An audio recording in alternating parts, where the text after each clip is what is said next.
to show all of them the door out.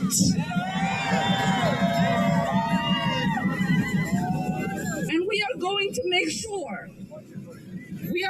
make sure that these people pay for what they have done to us. Welcome to Logitech News, where I'll be keeping you up to date on the latest news in politics, economy, and culture that the mainstream media doesn't like to cover or explain. Before we get into it, if you like what you hear, please follow, hit the notification bell, share, and comment. Now let's get into it. Well, I don't think at this point anybody is not aware of what happened in Minneapolis last week when ICE shot and killed Renee Good. At this point, I think everybody has their opinions, and I don't think there's going to be much to sway anybody, whether you're left or right. Hopefully, there's still some people in the middle that could be potentially swayed one way or another. And at least for me, after looking at footage, it does appear that this was in self-defense. Obviously, you can have your own take and your own opinion on it. But what we cannot oversee or overshadow is what is currently happening in Minneapolis following the death of her. As what many people have seen is protests have sparked back up, almost giving vibes of Summer of Love 2020. Now I'm going to coin a term that I heard from another YouTuber, which I think is a great term. The Winter of Love, which is really interesting looking at protests. Usually they don't spark up over the winter. But we'll take a look at a few articles today, go over a few things with them, and some videos that have come out of Minneapolis over the last few days. The first one I want to look at is coming off of Fox News, where it is mentioning left-wing group backs tens of thousands of anti-ICE agitators nationwide. A couple of things in this article that I like to point out is the ICE Out for Good coalition called for a weekend of action starting Saturday, organizing more than 1,000 events nationwide. The coalition was largely organized by Indivisible, the same left-wing group that pushed No Kings protest against President Donald Trump in 2025. What some of you might not recognize is that group Indivisible, and this is the one thing that I wanted to point in on this article. If you go and look into Indivisible, it is a left-wing activist group that organizes events like this. But as you dig deeper into this, one of their biggest donors is from the George Soros Foundation with the Open Society Foundation, which sparks the question where you had people almost within the day or two, or I think it's the very next day after the shooting, where protests sparked up almost immediately. Signs looked professionally made, and it makes you wonder how this got all organized very, very quickly with that. And that's one of the things I wanted to highlight with this.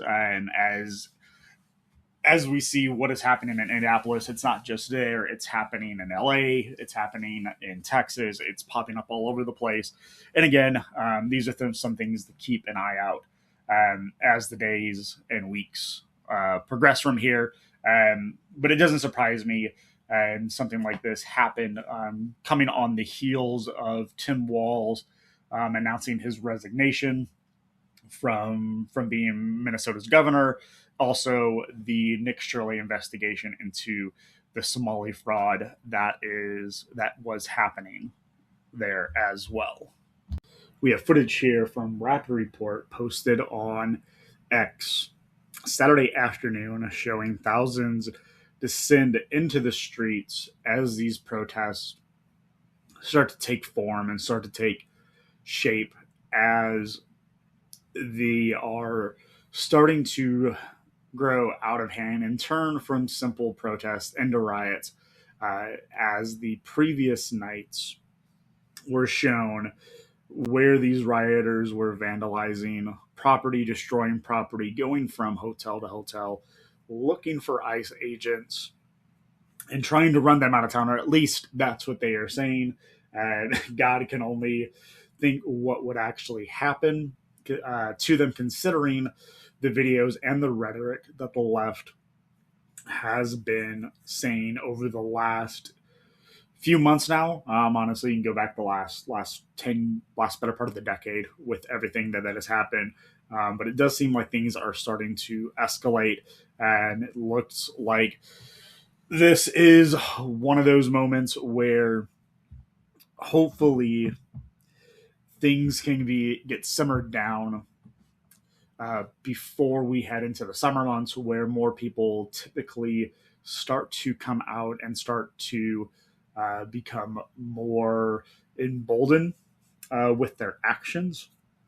So time will only tell as this continues.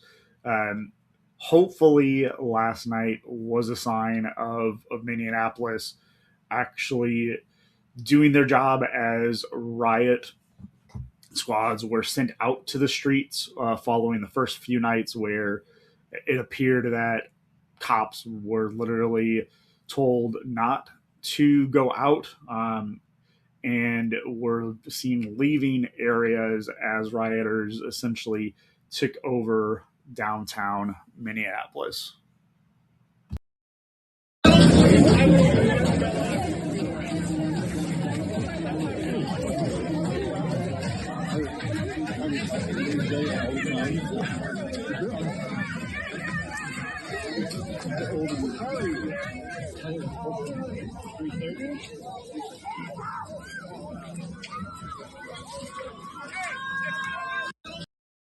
We're out at the Denver protest against ICE and the killing of Renee Good. Let's check it out. I'm very upset over the killing of Renee Good. ICE needs to die. We have no excuses anymore for not protecting our neighbors. We're out here standing in solidarity with a woman and her family in her neighborhood that was killed by ICE in Minneapolis. Did you see the video? Unfortunately, I did, yeah. How did it make you feel? After 2020, it's kind of hard to see those things and have as strong as a response, because our whole lifetimes have been marked by violence. But I knew that I had to at least get up and do anything about it. It's hard to get used to getting used to violence. How do we fight desensitization? I think by humanizing everybody in your life, humanizing your neighbors, humanizing the people you disagree with. Every single life is valuable. I mean, I guess except for ICE's, like, kill ICE agents. But I think that video from Lids at TikTok perfectly summarizes what we are seeing and what's expected to come should things not get controlled. And as much as I would hate to see our military roaming the streets and enforcing martial law, it's a sad truth and a sad realization. And I'm not trying to be blackpilling anybody, but we are on the verge and on the edge of another civil war here in the U.S. should things not quiet down. And unfortunately, the people that are behind this, I think that's what they are trying to manufacture out of this chaos, is that division, and instead of trying to bring unity. And as you can see, they are now openly calling for the death of ICE agents, and even that second woman sort of laughed it off. And there is a desensitization within our culture, and you can see this with the people that are going out and participating in these protests. You've seen it in Portland, and I think there was another video that I saw where they're now dressing up in costumes, and I think it was was dinosaur costumes. So these people aren't taking this serious, and it's unfortunate that Renee Good lost her life. It shouldn't have happened. Obviously, we are now seeing the cause and effects of what's going on, and this is what happens when this ideology and these people don't understand consequences and don't understand the ramifications of their actions. But only time will tell with what happens. But I will leave it there with this video.